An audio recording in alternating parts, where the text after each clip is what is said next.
Welcome to another episode of the Lone Recruiter Podcast. I'm your host, Brett Clemenson, and if you're a recruiter out on your own, just lacking general advice or mentorship, you've come to the right place. Our episodes are designed to give you the motivation, the support, and the strategies you need to become the very best Lone Recruiter. So join us, grab a cup of coffee, and let's take your desk to another level. Now, today is Monday morning motivational. I'm going to go whip straight back into planning out your week. What I want to talk to you today about is how important sleep is for a recruiter. We've all heard it. Our mums and our dads nagged us as kids. You got to get your rest. You got to get your sleep. But I think as we get older, we get into bad habits. And we work during the day. We want to see our friends at night. We want to watch our favorite TV programs. We want to learn some things. We want to read. There's not a lot of time in the day to get things done. So I understand how easy it is to pinch time out of your sleep. And it happens to the best of us. It happened to me the other week. I pride myself on my sleep hygiene. 8 hours a night, absolutely, without a miss. If I miss 8 hours, I really start to decline very quickly. And what I want to give to you today is I don't want to harp on about sleep the way, you can go to a TED Talk who's going to eloquently, get this point across better than myself. But I'm a recruiter and I've done a lot of research into sleep. And here's the key takeaway as to why you listening to this episode need to make sure you get your 8 hours a night. And this was explained to me in such an easy to understand way that made me go, oh my God, I'm never not sleeping again. So we all know sleep is when our brain gets to switch off, our body gets to switch off, and the body goes into cleanup mode. It cleans out all the dirty trash, cleans up your cells, it cleans out your brain, cleans out your short-term memory, it digests it into the long-term memory, and it gives ourselves a big reset for the day to come the next day. Now,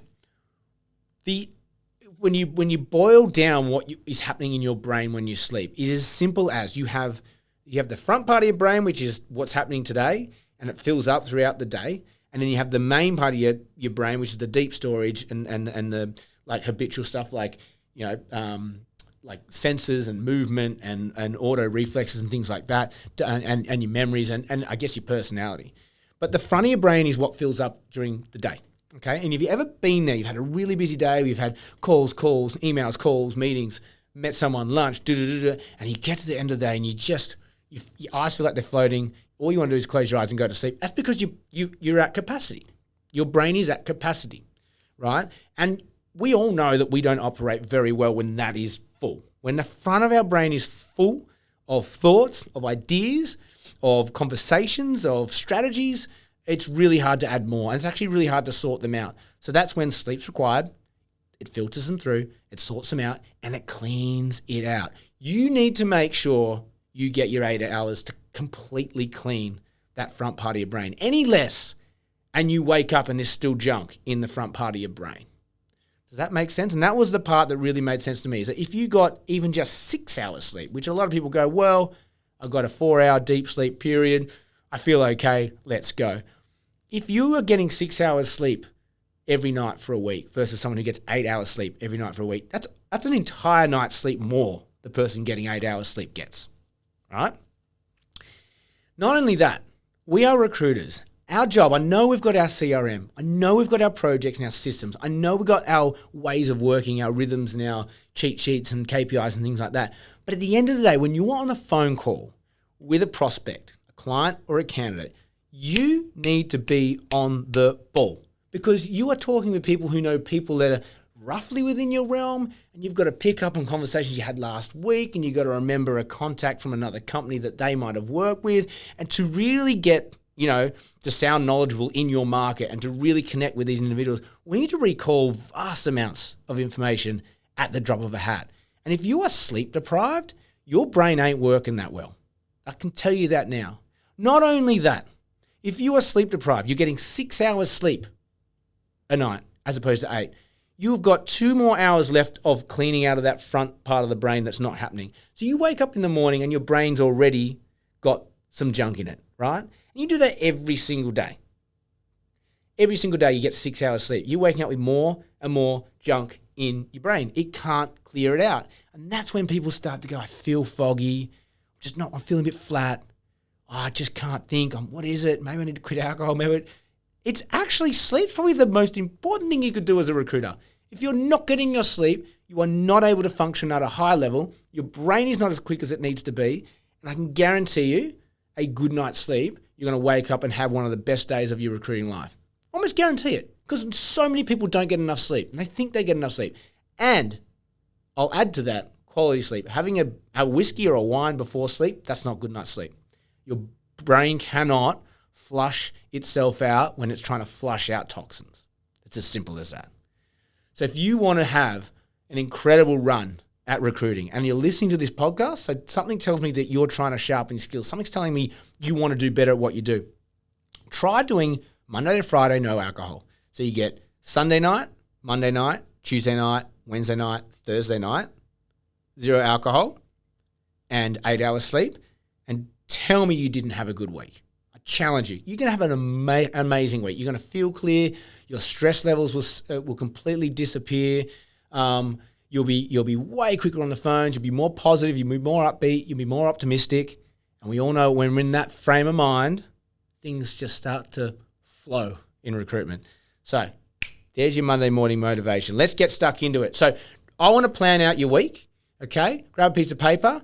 Let's just work through what we have to get done today and then what we have to work on this week. And I'm going to weave in some of that sleep stuff as well. So we always start with invoices and pending. What's at the top of your pipeline? What offers are out? What candidates have offers that you need them to call you and say, yep, I'm signing, or I've signed? Or what offers do you need to relay? Or what closes on deals do you need to make? What's at the top of that triangle? What's the end of your pipeline that you want to close today? That's the first thing you do today. What needs to be done on those? Do you need to do references? Do you need to get a contract from a client? Do you need to send invoices out because it's Monday? Has someone started today? Protect your money. Has any candidate started today? Do you need to send invoices out today? Do you need to call them and check on them, congratulate you? Hey, how's your first day? Did you get in the front door okay? Let's start. That's the first stuff we do today. Then we want to look at who's on first and second interview. Anyone in that wash. So you've probably got a bunch of candidates on the second interview, bunch of candidates on first interview. What do you need to do? Do you need to book any meetings? Do you need to secure some locations and times? Have you sent those interview request emails out? Have all your admin done around those interviews? Again, do you need to go and get some debriefing from a client? Hey, how'd you go on that interview Friday? Did you like the candidate? Do you want to proceed to another meeting, or do you want to proceed to references? What can we do with all those candidates that are in first and second interview? What can we do today that pushes them along? How can we make them closer to a deal? How can we get them closer to an offer? That's the second item that you're going to tackle today. And then after that, it's quite simple. Have you got jobs? Yes.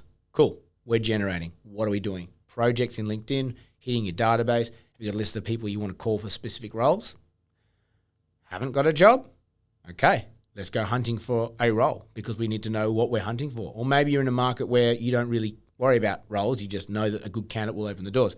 So are we calling our clients? What are your needs? Are we prospecting? Are we canvassing a CV to our market? Are we knocking on doors and saying, hey, got this CV. Do you want to meet?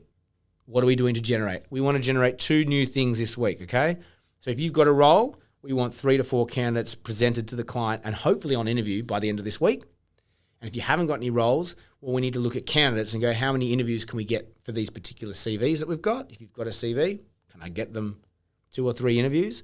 Or do I need to go knocking on doors with clients and saying, hey, I need a brief. Give me a job. I'm empty. Let's go. That's it.